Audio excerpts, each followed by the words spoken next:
It's so important, that, I think, and it reminds me of years ago. I was working as a finance director, and one of my number twos, I had two number twos, and one of them was like really just not himself, was the best way to describe it. I said to him,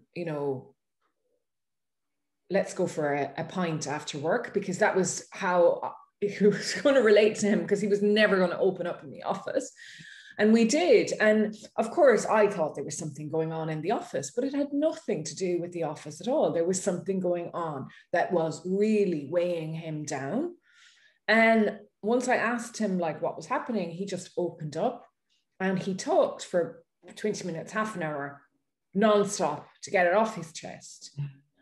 And afterwards, I remember him saying to me, thank you, Susan, because not many people would do this. And I didn't realize how much I needed to open up and talk. And, this is the important stuff. Now, of course, I was doing this outside of my working hours, but that is really important to be able to do that. And I think maybe it was a lesson for me as well. And I would make it much more time for people on a day-to-day basis. And I think once people know you have their back and they can trust you, and you will keep that to yourself, and you will, it's not even he needed help, he just needed to talk. But he also knew then going forward, anything, he could just come to me about it. And that, you talk about how the people management gets tacked on to the technical management piece. I just think that word management implies that you have people under you, even though you don't always, but it implies it, and it doesn't put any emphasis on the skills required to manage people.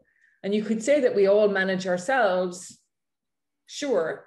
However, we all need someone to bounce ideas off of, to double check something, to question something, to suggest things to, or to moan even at times. And that's just human nature.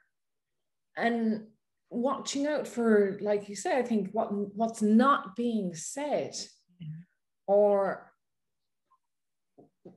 what you might not want to hear, is just as important as being there, and also giving people a pat on the back, or thanking them for doing a good job, or showing them that even though you haven't got around to looking at what they've done yet, you appreciate the fact that they've done it, and on time, or whatever. Yeah, it is. It's those, I spend a lot of time. I love Blanchard and her. She's that 1 minute manager. It was one of the first introductions for me to the difference between leadership and management. And they are really, it's a little series of them, and they're really short books. And one of the key things, one of the first things I ever learned from that was catch people doing things right. And it's just that bit of, we as managers, we are led to believe that our job is to tell people off, make people do the right thing, make sure that, and it's not. It's actually, we're there to build their strengths, we're there to build their confidence, we're there to help them become the best version of themselves that they can, which I know sounds really twee, and even when I'm saying it. But that's, that's for me is what it's about. It's helping the individuals around you achieve their potential. And when you see, and I remember doing it and saying to me, Catherine, that was a really, really great call. You handled that brilliantly. Oh, wow, thanks. Didn't realise you were listening. Oh, I'll be really rude now. And it's like, well, you don't have to be rude, because that was brilliant. And the difference between, rather than going, Catherine, I'm not sure how you handle, obviously if it was a bad call, then I would deal with it differently. But when, that whole thing of, you handled that objection really well. They were really, really upset when you spoke to them, when you started speaking to them, and actually you turned that around brilliantly. They've gone away really happy. And it's again, it's that positive reinforcement. It's helping them build confidence, helping them recognize what they're good at. And you've got to deal with what they're not so good at. But everybody's got that one or two, there's one or two things that in any team, the person who is, oh, well, they're the go-to for that. And again, for me, that's harder to recognize and acknowledge when you are only interacting maybe as a team once a day or once a week or once a month, for God's sake, and you might be interacting in little work groups and what have you, but it's just not the same. And I genuinely think, because as humans, we are social creatures. I personally could not work remotely all the time. It would not work for me. Really wouldn't. No, I liked being in the office. I did. And yeah, I did. And I also did, I line managed 12 people. So I also liked privacy, because I had a lot of phone calls that no one else needs to hear.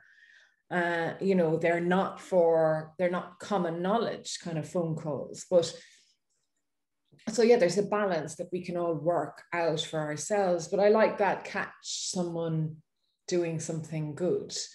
And that's not to say that you're out there to catch them when they're doing something bad at all. It's actually noticing the good and not just only looking for the bad, isn't it? And there's a huge difference in that. And it's kind of a horrible thing to think that because you're a manager, you're only looking for faults and for improvements. And of course, yes, we can always improve. I don't mean it like that. But it's just as important to highlight the good things. And also you can learn from people. You can learn from the people you're managing, because they may well handle something way better than you would. Oh, yeah.